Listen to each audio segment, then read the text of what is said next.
Hi everyone, and welcome to the 20th and final webinar in the AWC3's webinar series about watercourse crossings. My name is Daniel Monaco and I'll be acting as your host for today's webinar. So before getting into it, I just wanted to give a brief introduction to AWC3 in case this is the first webinar that you're attending in the series. So AWC3 is the Alberta Watercourse Crossing Collaborative. It's a not-for-profit organization whose primary objective is to facilitate information transfer around the issue of watercourse crossings in Alberta and their impact on native trout species. So that's what this webinar series is all about, is sharing information from subject matter experts and trying to get that information out to as many people as possible. Since we have received some questions about this, I just wanted to let everybody know that this webinar can be used for continuing competency credits for professional associations. So it counts as a half hour of credit and has been approved by most of the major professional associations. So if this is something you're hoping to take advantage of, please keep your receipts and your registration confirmation emails. If you have any questions, you can email us at info@awccc.ca. So today's webinar is about the effects of backcountry use and linear disturbance along watercourse crossings, and we have Cody Lund from Applied Aquatic Resources with us as a presenter. So to give a bit of a background on him, Cody is currently an environmental specialist with Applied Aquatic Research and has over 5 years of experience in inspecting watercourses and watercourse crossings in Alberta and British Columbia. He worked in the forestry industry for 4 years, in which he inspected culverts and bridge crossings of fish-bearing and non-fish-bearing streams in the Shuswap area of British Columbia. We also have as a panelist today, Thomas Boag. So Tom may be joining us. We're having trouble getting in touch with him, but just so that everybody knows, I'll give a little bit of a background on him. So Tom has worked with fish populations and aquatic habitat for over 35 years. As a senior fish biologist, Tom has managed and participated in countless projects related to fish and their habitats in rivers, reservoirs, lakes, and throughout Alberta, British Columbia, Saskatchewan, Manitoba, and the Arctic. So before getting into the webinar, if anyone has any questions throughout the presentation, you can submit those through the GoToWebinar program through the toolbar on the right-hand side of your screen. I will be compiling your questions throughout the presentation, and then we'll go through a Q&A portion at the end of it.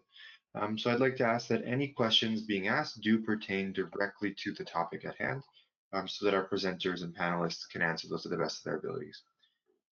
So we'll get into today's webinar. Just so that everybody knows, this has actually been pre-recorded. I'm just letting everybody know that in case there are any technical issues while this is happening. It seemed to be running well earlier when I tested it out, so I'm hoping we don't have any problems. But just let me know, maybe through the question box or through the chat if you have access to that, if the audio cuts out or if there's any glitches throughout the presentation. So I'm just going to mute myself and hit play on this video.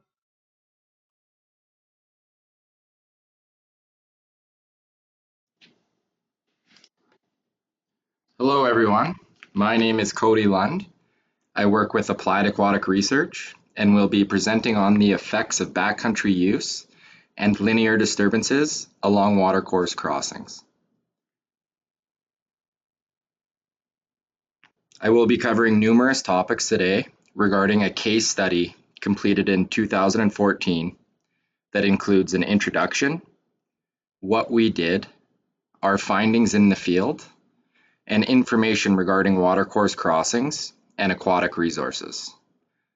I will also touch on the Dutch Creek pilot project, implementing a citizen science component into management programs, and a conclusion of the presentation. And that photo there is of me trying to catch fish with a boat electrofisher. I know it's cheating, but it's still fishing.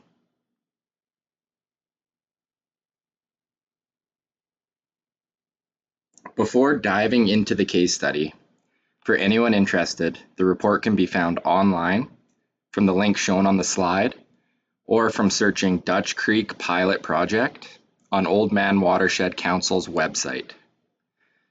In September of 2014, Applied Aquatic Research was retained by the Old Man Watershed Council to complete a detailed linear feature inventory in the Dutch Creek sub-watershed, including roads and off-road vehicle trails.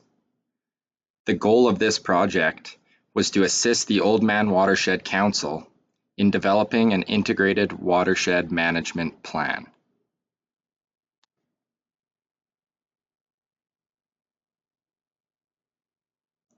The study included the development and review of a field assessment protocol and the ground validation and spatial mapping of linear features.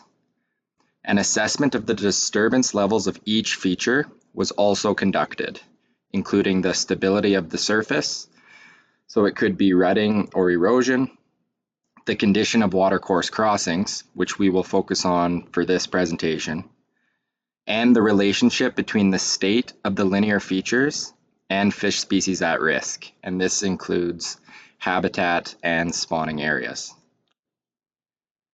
This study was completed within the Dutch Creek watershed. The watershed is approximately 150 kilometers squared in size, with a perennial river that runs west to east through the valley into the Oldman River. Dutch Creek is a sub-watershed of the Oldman Headwaters region. The Headwaters accounts for 24% of the total Oldman watershed area and can deliver up to 90% of the Oldman River discharge. For this reason, land use in this region can have cumulative effects on the integrity and health of the entire watershed. As a result of high public use, the Oldman Headwaters are an area of special management concern. And as a representative sub-watershed, the Dutch Creek pilot project was selected to help inform various management frameworks occurring in the Headwaters region. The Oldman River watershed has a drainage area of nearly 27,000 kilometers squared, and the river has a total length of 362 kilometers. It joins the Bow River to form the South Saskatchewan River, which eventually drains into Hudson Bay. It is home to a wide variety of fish, such as threatened bull trout, which we will focus on later. The first photo here shows the location and extent of the Dutch Creek watershed, and the second outlines the headwaters of the Oldman watershed.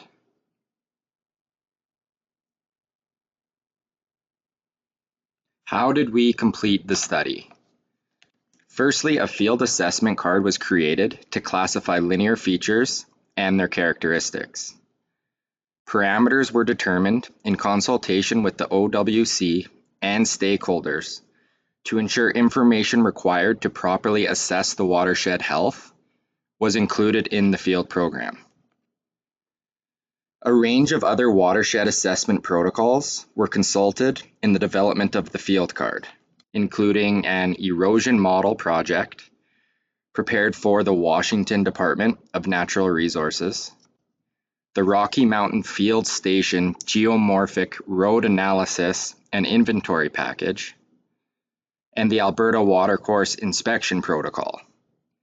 Aspects of these previous assessment protocols were incorporated and refined based on project goals and the location of the study site. The two key linear types of assessment protocol are illustrated in the figure to the right and include linear features and linear segments. Linear features can be defined as a continuous trail or road from one junction or starting point to another junction or endpoint, and linear segments refer to the division of linear features. A segment break occurs when there is either a change in use, so it could be the transition from a 4x4 road into a quad trail, or a change in the key characteristics of the trail.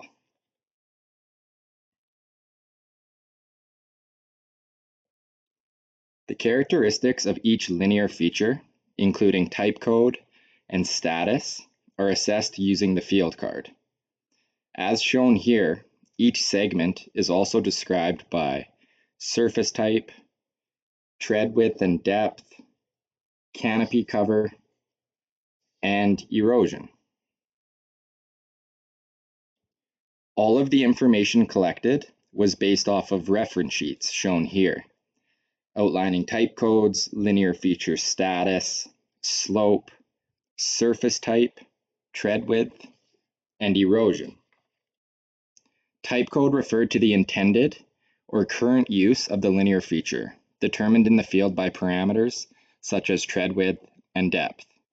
Feature types include roads, so it could be highway or off-road vehicle roads, multi-use single tracks, horse trails, mountain bike trails, hiking trails, and cattle trails. Status referred to whether the linear feature is active, enduring, or restored. Active referred to a feature that remains actively used for its intended purpose. Enduring was a feature that has not been successfully reclaimed from an ecological function perspective, either naturally or through active reclamation. These features may be permanent or undergoing a process of reclamation. Restored was documented whenever vegetation was representative of the adjacent native community. So if the feature had been fully restored to its natural ecological function. Slope, surface type characteristics, and erosion were also investigated and recorded. The erosion characteristics of each segment were notated as bedrock or vegetation, stable, or eroded.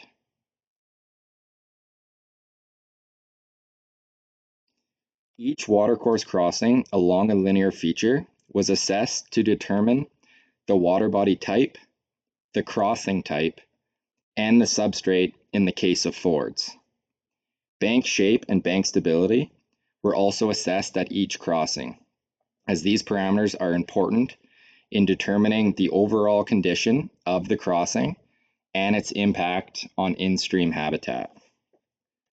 The field card headings for watercourse crossings are shown here.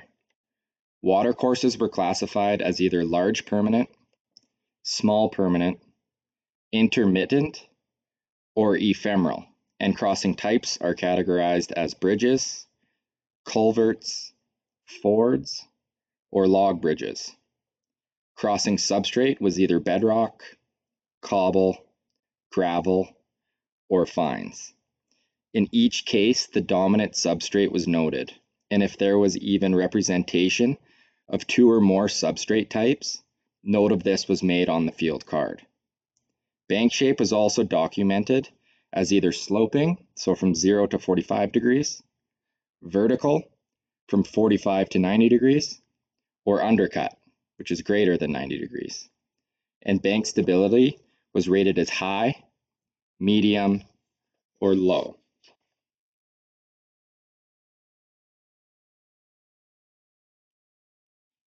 A total of 164 kilometers of linear features were mapped, and the total map distance of each type code and their coverage is summarized in Table 1. Off-road vehicle trails accounted for 65% of total linear feature distance.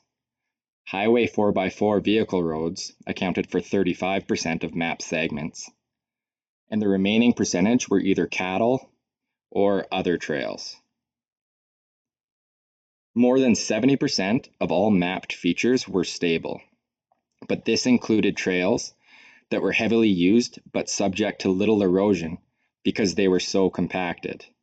The density of eroded features equaled 0.19 kilometers per kilometer squared and was considered negligible according to the classification system produced by Fiera in 2014, which has a threshold of 0.3 kilometers per kilometer squared. Though the eroded density is considered negligible, it is important to note that any changes to surface material on roads, so stable or eroded, reduces the infiltration capacity of the ground and will inherently change the drainage and runoff patterns in the watershed. For this reason, overall feature density makes Dutch Creek an area of management concern, and after discussion with the OWC and stakeholders, the terms stable, has been replaced by the term compacted.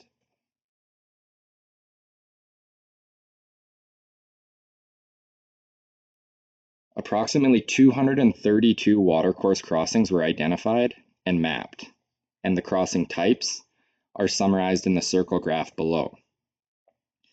Almost 80% of the crossings in Dutch Creek are unregulated ford crossings. 16% are culverts, and bridges account for the remaining percentage. An example of an unregulated ford crossing is shown below.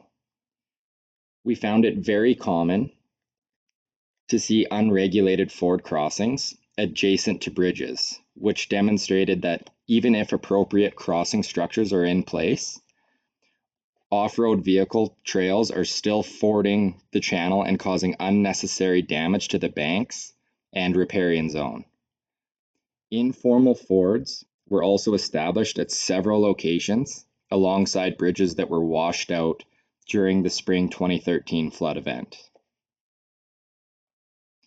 A total of 156 linear features and 205 segments were collected during the Dutch Creek linear mapping program. Road density is an example of a pressure indicator, which focuses on measuring the extent or intensity of natural or anthropogenic impacts or stressors that pose a risk to ecosystems or ecosystem elements. The feature density, including linear features of all type codes for this study, was 1.09 kilometers per kilometer squared, and derived from dividing the total length of mapped linear features by the area of the Dutch Creek watershed. Bull trout populations have been shown to decline at a feature density of 0.87 kilometers per kilometer squared. Therefore, the feature density at Dutch Creek was classified as high pressure. The two images in the upper right-hand corner are examples of off-road vehicle trails showing deep ruts and erosion from ponding and drainage. And it's also important to note that about 42% of culvert crossings are located in the southwest portion of the watershed where active logging occurs, while the remaining are distributed along the watershed's main trail. Unfortunately, the number of culverts that are passable for fish was not assessed in our field program.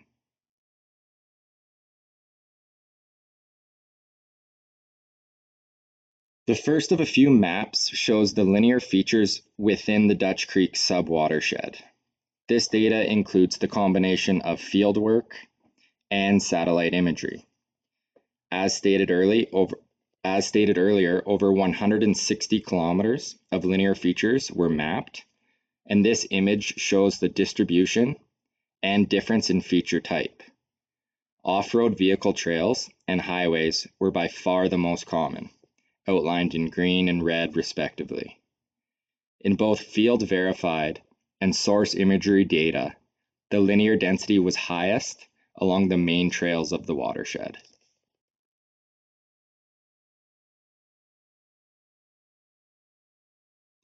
In addition to linear features and watercourse crossings, points of interest such as cattle gates, old farmhouses, and other noticeable landmarks were recorded. An intersection of multiple linear features such as campgrounds and parking lots were classified as nodes. The outer perimeter of these areas was tracked to determine their size. Provincial campgrounds, random campsites, cut blocks, and additional trails are all mapped here. Caesar's Flat is an example of a node in Dutch Creek. It is popular for camping because it is large and flat, making it ideal for larger vehicle access. So it could be RVs or trucks with trailers and ATVs. During this field program, there was a large influx of visitors to Caesar's Flat on the weekend, resulting in high use of trails and fords and increased litter near watercourses. As a result of high-density camping at Caesar's Flat, many unregulated off-road vehicle trails originate in this area. This is concerning as the quad trails around Caesars Flat are heavily eroded from high traffic and cross through watercourses that contain sensitive spawning habitat for bull trout. And we will see more of this on the next slide.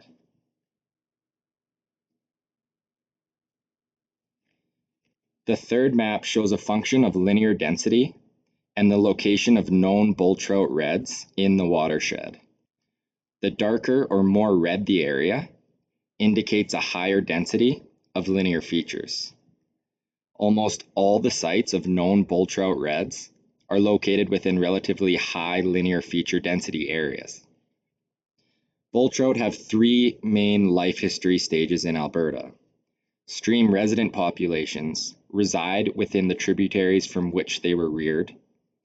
Fluvial populations spawn in tributaries but reside in main stem rivers. And adfluvial populations spawn in tributaries but reside in lakes or reservoirs.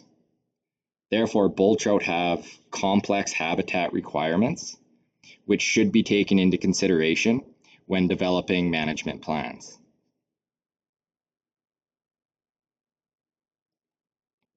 This map focuses on types of watercourse crossings in the watershed and their locations in relation to bull trout reds. By far the most popular type of crossing consisted of fords, of which the majority were unregulated. Annual red surveys in Dutch Creek show that bull trout spawning occurs in September, which coincides with the beginning of elk hunting season in Alberta. An increase in the number of hunters in the west end of the watershed to avoid heavy traffic along the main trail was noted during the field program. Increased sedimentation from unregulated fords, combined with the specific habitat preference and spawning behavior of bull trout, can produce damaging compound effects to their population and distribution in Dutch Creek.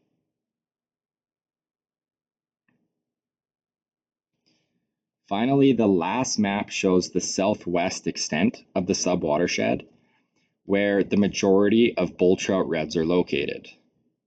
Notice the number of reds located within active linear features, which are outlined in red. Almost 80% of watercourse crossings were unregulated fords. There is a high density of ford crossings on active features at the west end of the catchment, which overlaps with 70% of key bull trout spawning areas. And these were surveyed by Alberta Environment and Sustainable Resources Development in 2012. The western portion of the watershed is therefore of management concern, as bull trout in Alberta are mainly distributed in headwater regions on the eastern slopes, and an increase in sedimentation from off-road vehicles may accelerate their population and distribution decline.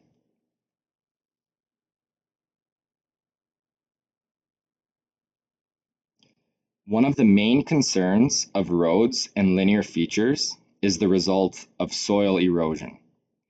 Vehicle traffic, the removal of natural vegetation, and soil compaction along linear features can all cause increased runoff and erosion of soil flowing into aquatic habitats, leading to changes in flow dynamics and an overall reduction in water quality introduces deleterious materials into aquatic systems.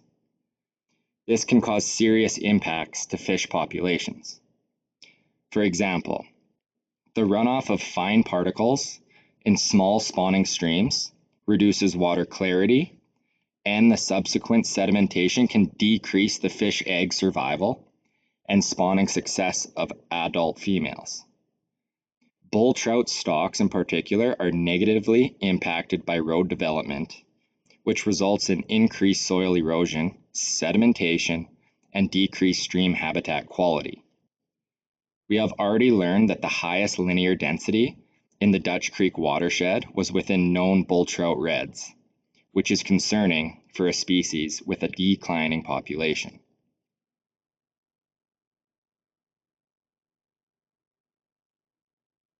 Completing this case study was only one step of many for the Oldman Watershed Council's Headwaters Action Program. Other studies include fish habitat assessments with emphasis on threatened bull trout and West Slope cutthroat trout species, which has since been taken over by the government. Recreation user and education programs, including awareness to the public on how to prevent aquatic invasive species from entering Alberta, funding options for recreation user fees, and awareness programs to build public understanding and support for projects aimed at improving watershed health. For anyone interested in learning more about the pilot project, all information can be found on Oldman Watershed Council's website.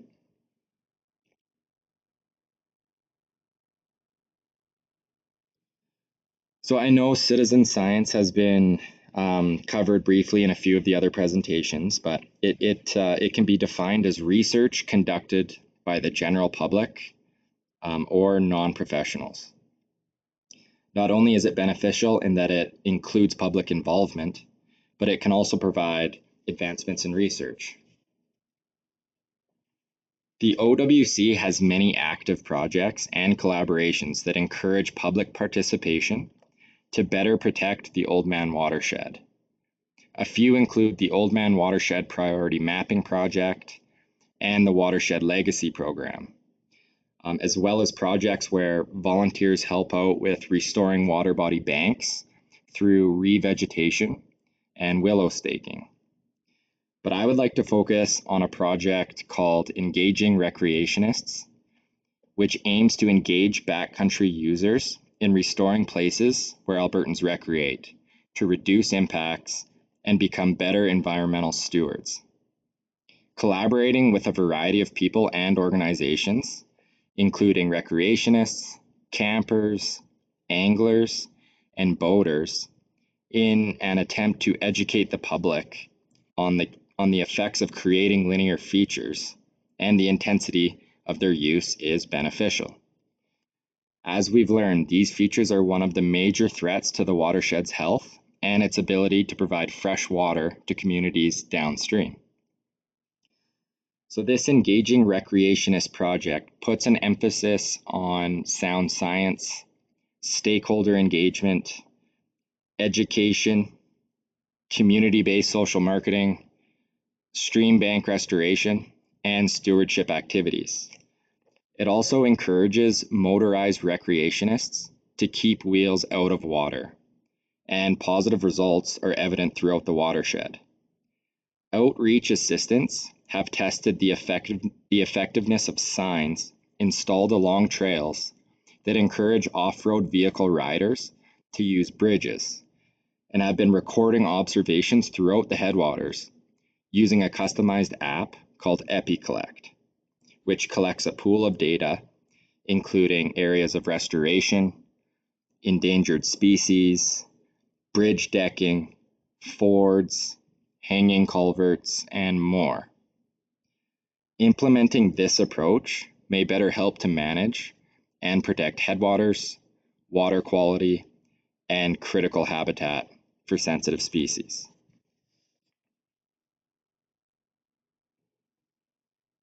In conclusion, there are a few key points to touch on, one being the importance of maintenance and continuous inspection of all linear features crossing watercourses.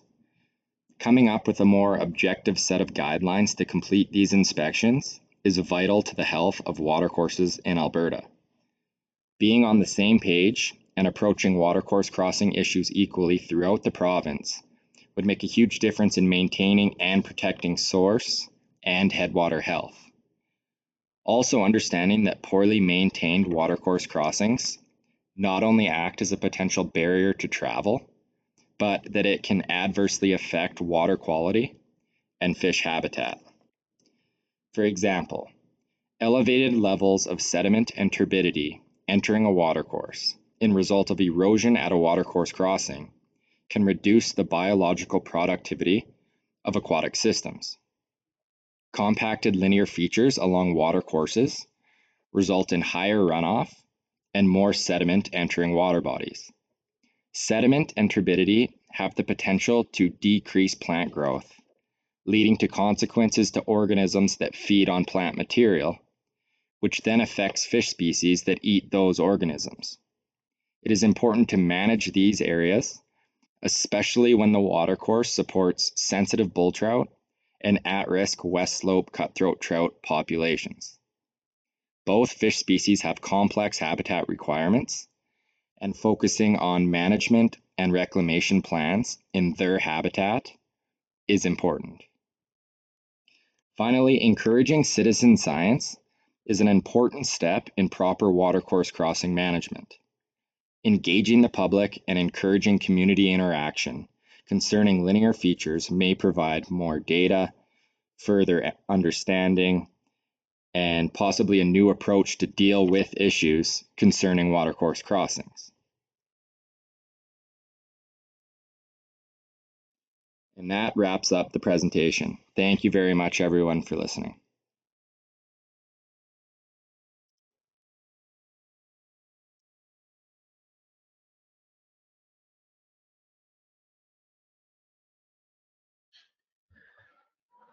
All right, great.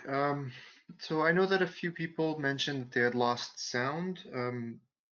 It seemed to be coming in and out for a few people, so I apologize if you weren't able to hear part of that presentation. I tried to do some things on the back end to fix that while it was happening, but I'm not sure that everybody got sound back. So if the case in your situation is that you did lose sound and you weren't able to hear part of the presentation, this recording will be distributed at a later date, so you'll be able to catch up on any details that you missed. So we'll go into the Q&A portion now.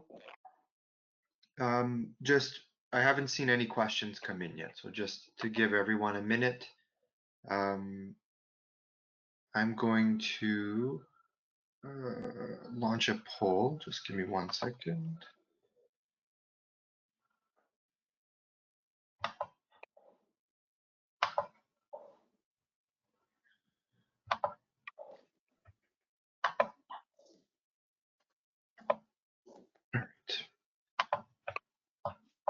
Sorry about that. The videos and polls apparently don't work at the same time. All right, so there should be a poll up on your screen right now. This is just to find out where everybody's affiliations lie. So like I said, the webinar is being recorded, and a video of the webinar will be distributed at a later time. And we're going to be putting together all of the questions that come in during the Q&A time, and a transcript of that will be distributed again at a later date. I know I've been receiving questions about that. Some people saying that they haven't received any yet. So just please be patient. They will be coming out shortly.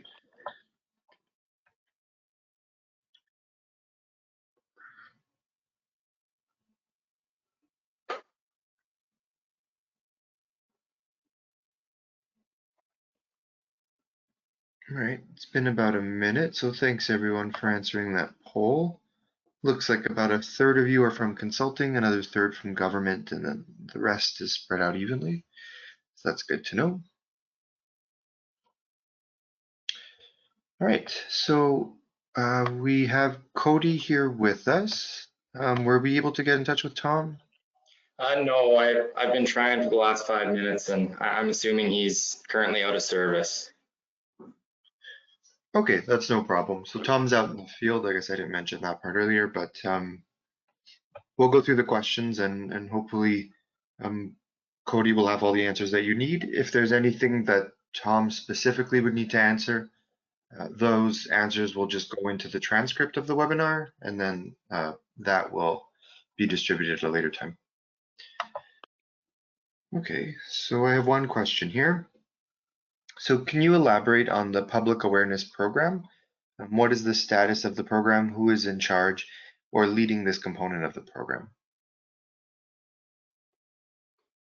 Okay, so the Old Man Watershed Council was in charge of this entire pilot project. I know that there was additional field habitat assessments that we're going to focus on West Slope cutthroat trout, and that has since been taken over by the government. But as for awareness programs, that's still ongoing with the Old Man Watershed Council. So they have like social media platforms. They go and visit watercraft inspection sites, and they'll also just go to, they'll have outreach assistants that go to random campsites or campgrounds, and they try to answer the public's questions as best as possible. But I've been in contact with the Watershed Council, and yeah, and it's ongoing. They also have lots of public involvement. So their main thing with the public has been willow staking, just around eroded banks of watercourses. And yeah, so it's, the public awareness program is still ongoing.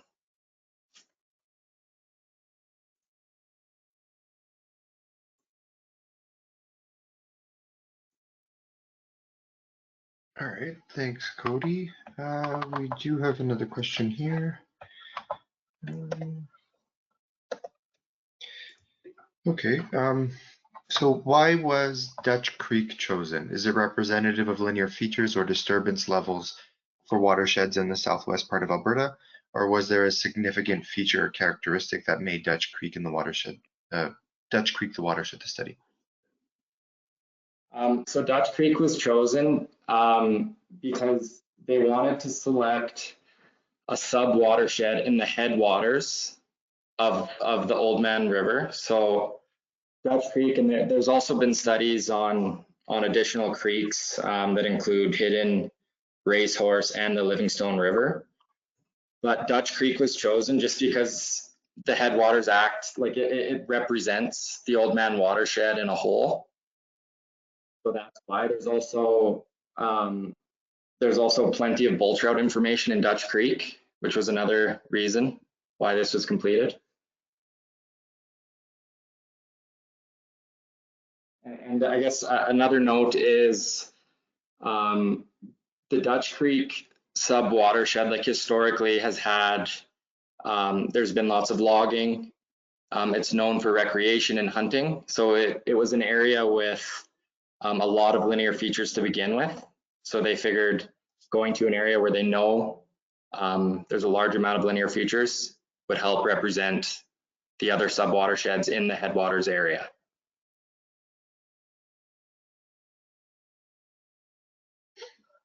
All right, great, thanks.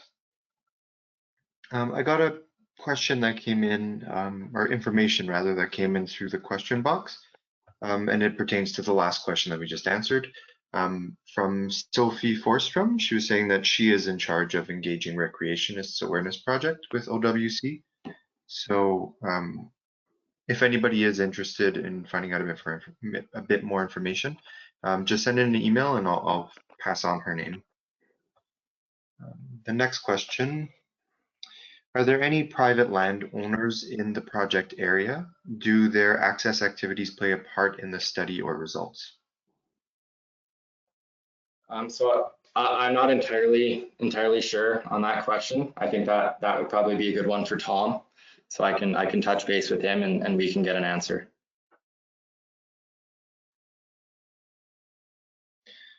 All right, thanks. That's actually it for the questions that have come in so far. If anybody else has any questions, I'll give you another couple of minutes. We do have another 20 minutes of Q&A time, so we are able to answer a few more if you have questions.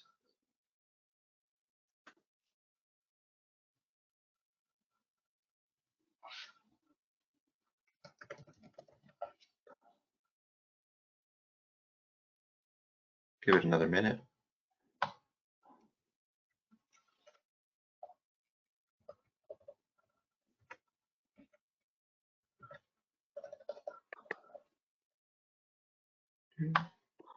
Right, well, it doesn't look like any more questions are coming in, so yeah, I guess we can call it for today.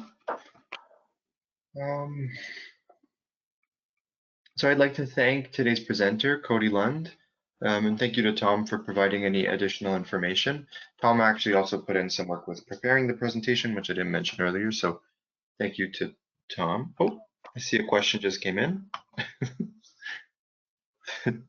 Sorry, Cody.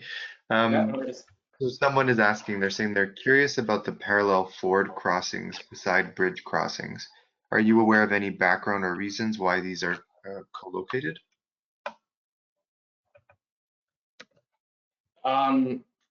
No, I'm not sure. I know generally quad riders, I think it's probably more fun to do the off-road thing, but I'm not sure exactly why they just wouldn't use the bridges. I don't know if Bruce, you have any input on that? I would agree with you exactly. It's more fun to blast through a creek than it is to drive above it. And yeah.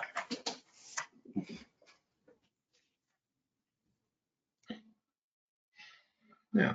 All right.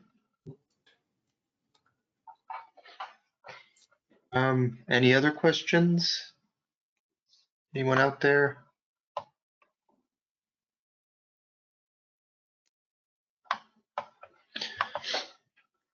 Okay, well, thank you again to Cody. Thank you to everyone who attended today's webinar, as well as any of the other webinars in this series.